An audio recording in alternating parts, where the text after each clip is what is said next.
రాక్షస మంత్రి. రాజవర్మ అనే రాజుకు చక్రవర్తి కావాలన్న కోరిక పుట్టింది. ఆయన ధర్మచింతనుడనే మంత్రిని పిలిచి యుద్ధ సన్నాహాలు చేయమన్నాడు. మంత్రి అందుకు ఒప్పుకోక, మహాప్రభు, యుద్ధం వల్ల ధన, మాన, ప్రాణాలకు నష్టం వాటిల్లుతుంది. మన రాజ్యానికి శత్రుభయం పెరుగుతుంది. రాజ్యంలో కరువు కాటకాలు తలెత్తుతాయి. దయచేసి తమరు ప్రశాంత వాతావరణంలో కల్లోలాన్ని సృష్టించే ఆలోచన మానుకోండి అని చెప్పాడు. రాజవర్మకు ఈ సలహా నచ్చలేదు. ఆయన ధర్మచింతనుణ్ణి మంత్రి పదవి నుంచి తొలగించాడు. తర్వాత అవకాశవర్మ అనే దాయాదిని మంత్రిగా నియమించి వాడికి చక్రవర్తి కావాలన్న తన కోరికను చెప్పాడు. అవకాశవర్మ చాలా కాలంగా రాజసింహాసనం మీద కన్నువేసి అవకాశం కోసం ఎదురు చూస్తున్నాడు. కాని ధర్మచింతనుడి కారణంగా వాడి ఆటలు సాగడం లేదు. ఇప్పుడు వాడికి తన కోరిక తీరే సమయం దగ్గర పడిందని తోచింది. అవకాశవర్మ రాజవర్మతో, మహాప్రభు, తమ ముఖంలో చక్రవర్తి కల ఉట్టిపడుతున్నది. అయితే తమ కాంక్ష నెరవేరడానికి మనకున్న సైనిక బలం చాలదు. మన ఇరుగు పొరుగు రాజ్యాలు మనకంటే చాలా బలమైనవి. వాటిని లొంగదీసుకోవాలంటే మనకు దైవానుగ్రహం కూడా ఉండాలి. నా మాట విని తమరు మన రాజ్య సరిహద్దులోని ప్రళయ పర్వతానికి వెళ్ళి అక్కడ తపస్సు చేసుకుంటున్న ప్రళయముని దీవెనలు పొందిరండి అని సలహా ఇచ్చాడు. ప్రళయ పర్వతం మీద ప్రళయుడనే రాక్షసుడు తిరుగుతున్నాడని, వాడు మహాక్రూరుడని ప్రచారంలో ఉండడం వల్ల ఎవరూ ఆ ప్రాంతానికి వెళ్లడం లేదు. రాజనుమతి లేకుండా వాడే రాజ్యంలోనూ అడుగు పెట్టకుండా శాపం ఉన్నదని అందరూ చెప్పుకునేవారు. అవకాశవర్మ చెప్పింది విన్న రాజు, నువ్వనే ప్రళయముని గురించి నేను వినలేదు. ప్రళయుడనే రాక్షసుడిని గురించి మాత్రం విన్నాను. అక్కడికి వెళ్లడం నా ప్రాణాలకే ప్రమాదం కావచ్చు అన్నాడు. మహాప్రభు, సామాన్యులు తన దరిదాపులకు రాకుండా ఉండేందుకు ప్రళయముని చేయించిన తప్పుడు ప్రచారాన్ని మీరు నమ్మకండి. ఆ పర్వతం మీద ఏ రాక్షసుడు లేడు. ఈ విషయం నాకు ప్రళయముని శిష్యుడు స్వయంగా చెప్పాడు. అయితే రాజులు కాని వాళ్ళక్కడికి వెళ్తే ప్రాణాలతో తిరిగి వెళ్ళలేరని కూడా అతడు అన్నాడు. తమరు ధైర్యం వహించి ప్రళయ పర్వతానికి వెళ్ళండి. తప్పక చక్రవర్తి కాగల మహిమను పొంది రాగలరు అన్నాడు అవకాశవర్మ. చక్రవర్తి కావాలంటే ఆ మాత్రం సాహసం చేయక తప్పదనుకున్నాడు రాజవర్మ. ఆయన తాత్కాలికంగా పరిపాలనా భారాన్ని అవకాశవర్మకు అప్పగించి తానొక్కడు ప్రళయ పర్వతానికి బయలుదేరాడు. అవకాశవర్మ రాజ్యం తన చేత చిక్కినట్లే అని భావించి సంతోషించాడు. రాజవర్మ కష్టపడి ప్రళయ పర్వతం చేరుకుని ఒక విశాలమైన మర్రి చెట్టు నీడలో విశ్రాంతి తీసుకుంటుండగా ఆయన ముందొక రాక్షసుడు ప్రత్యక్షమయ్యాడు. వాడు ఒంటి నిండా రోమాలతో, ఎర్రని కనుగుడ్లతో, పిడిబాకుల్లాంటి కోరలతో, మహాకాయంతో, ఎంతటి ధైర్యవంతుడికి కూడా భయం పుట్టించేలా ఉన్నాడు. అయితే అవకాశవర్మ అబద్ధాలను నమ్మి ఉన్న రాజవర్మ రాక్షసుణ్ణి చూసి భయపడకుండా, మునివర్యా, నేనీ సమీప దేశ రాజును. నా పేరు రాజవర్మ. తమరిక విచిత్ర వేషధారను విడిచి నా కోరిక తీర్చ ప్రార్థన అంటూ నమస్కరించాడు. ఈ మాటలకు రాక్షసుడు ఆశ్చర్యపోయి రాజువంక యగాదిగా చూసి, రాక్షసుడిలో మునిని చూడగల నీ కళ్ళు చిత్రమైనవి. కాని నువ్వు రాజువని తెలిసింది కాబట్టి ఒక షరతు మీద నిన్ను విడిచిపెడతాను. నన్ను మంత్రిగా చేసుకుని నీ రాజ్యానికి తీసుకువెళ్ళు. నా సలహా సంప్రదింపులు లేకుండా ఏ పని చెయ్యనని మాట ఇవ్వు. లేదా ఇప్పుడే నిన్ను భక్షించి నా కడుపు నింపుకుంటాను. వెంటనే బదులు చెప్పు అన్నాడు హూంకరిస్తూ. రాజవర్మకు ఏం చెయ్యాలో పాలుపోలేదు. వ్యవహారం చూడబోతే రాక్షసుడు నిజం రాక్షసుడే కాని మహాముని అనిపించడం లేదు. వాడు రాక్షసుడే అయితే తనకు మంత్రి కావడం వల్ల తన బ్రతుకు దినదినగండంగా ఉంటుంది. ఇలా ఆలోచిస్తున్న రాజును రాక్షసుడు చేత్తో పట్టుకుని, త్వరగా నీ అభిప్రాయం చెప్పు, నాకు ఆకలిగా ఉంది అంటూ ఆయనను నోటిదాకా తీసుకువెళ్ళాడు. రాజవర్మను గుహలాంటి వాడి నోరు, కొండ చిలువ వంటి వాడి నాలుక భయపెట్టాయి.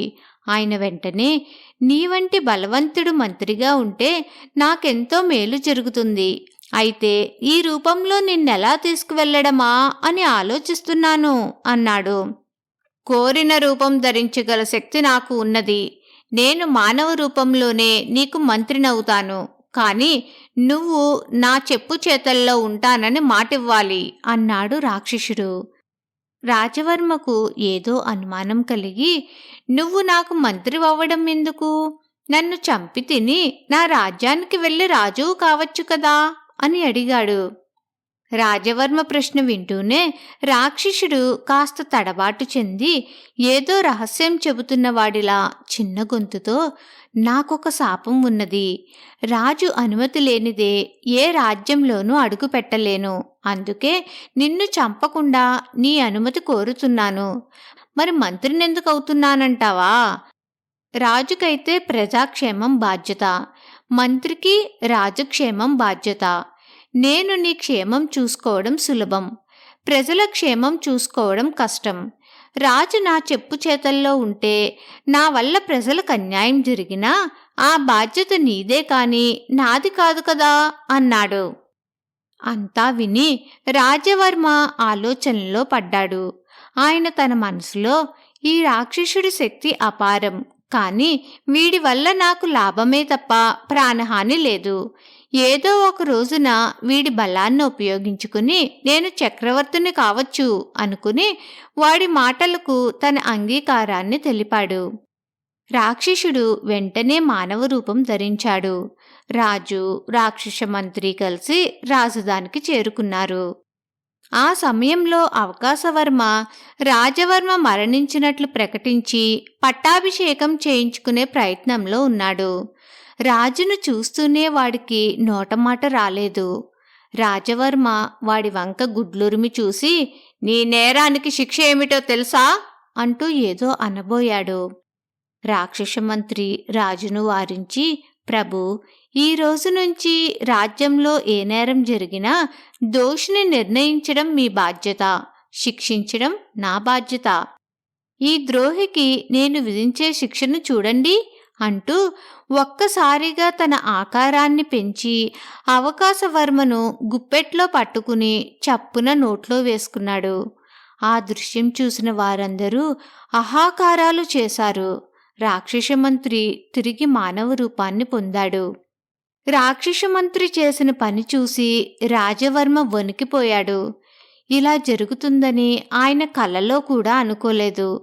ఆ రోజు నుంచి ఎంత చిన్న నేరానికైనా సరే దోషిగా నిర్ణయించబడిన వాణ్ణి రాక్షస మంత్రి ఆహారంగా తీసుకునేవాడు.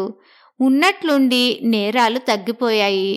ప్రజల మధ్య చిన్న చిన్న తగువులు వస్తే వారిలో వారే సమాధానపడడం తప్ప తీర్పు కోసం రాజు దగ్గరకు రావడం మానేశారు. ఇలా కొన్నాళ్ళు జరిగేసరికి రాక్షస మంత్రి రాజవర్మతో, ప్రజలు నేరాలు చేయకపోతే నాకు ఆహారం దొరకదు. నాకు భయపడి ఎవ్వరూ న్యాయస్థానానికి రావడం లేదు. కాబట్టి మనమే ప్రజల మధ్యకు వెళ్దాం. నువ్వు దోషిని నిర్ణయించు, నేను వాడిని తినేస్తుంటాను అన్నాడు. ఈ ఏర్పాటు రాజవర్మకు నచ్చలేదు.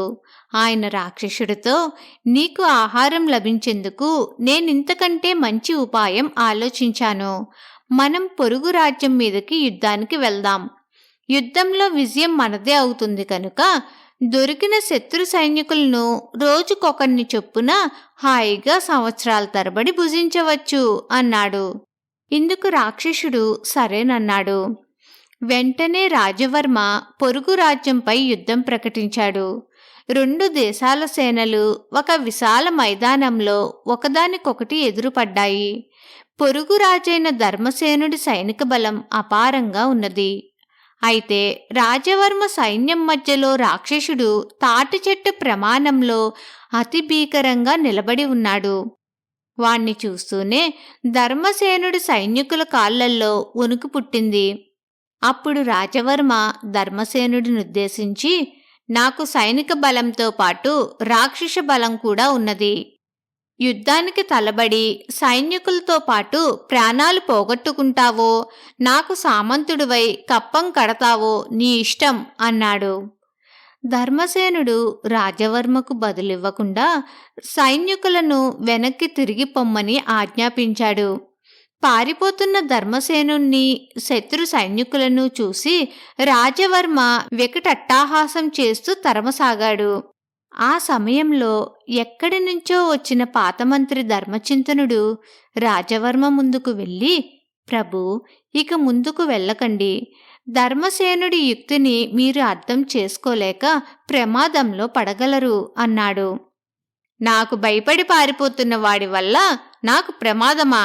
నీకు మతి భ్రమించలేదు కదా అన్నాడు రాజవర్మ. ఆలోచించండి ప్రభు, ఇప్పుడు మనం మన దేశ సరిహద్దుల్లో ఉన్నాం. ధర్మసేనుడు తెలివిగా తన సేనలను తన రాజ్యపు సరిహద్దుల్లోకి తీసుకువెళ్తున్నాడు.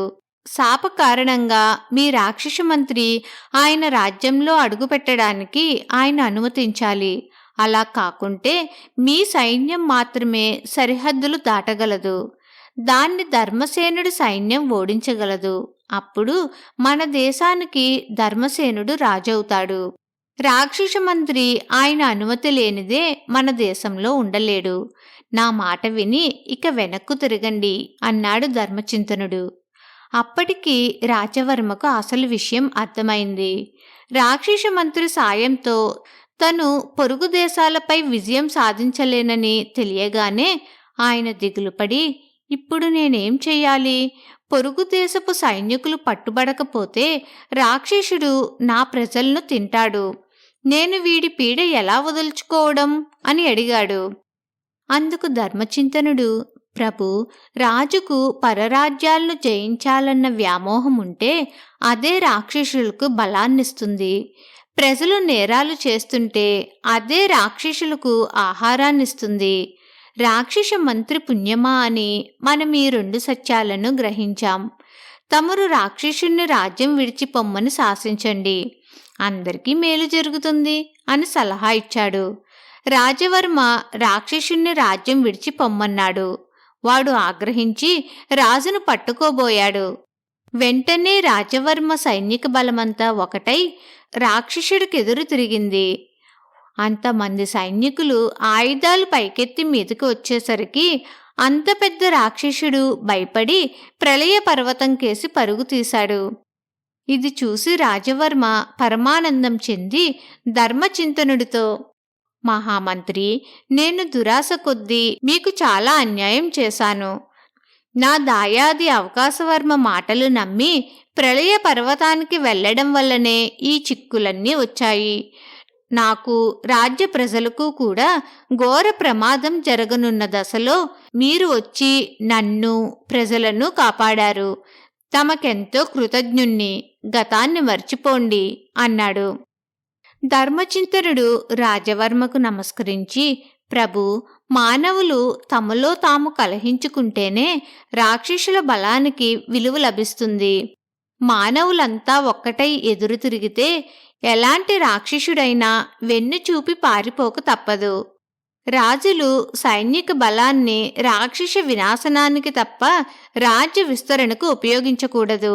ఇక మీదట మీరు చక్రవర్తి కావాలన్న ఆకాంక్షను విడిచిపెట్టి దేశంలో మానవ రూపదారులై ఉండి మనుషుల్ని పట్టి పీడిస్తున్న రాక్షసులను గుర్తించి పట్టి నిర్మూలించండి అన్నాడు. రాజవర్మ ధర్మచింతుణ్ణే తిరిగి తన మంత్రిగా నియమించి ఆయన సలహాలతో చక్కగా రాజ్యపాలన చేసి మంచి పరిపాలకుడుగా కీర్తి గడించాడు. కథ సమాప్తం.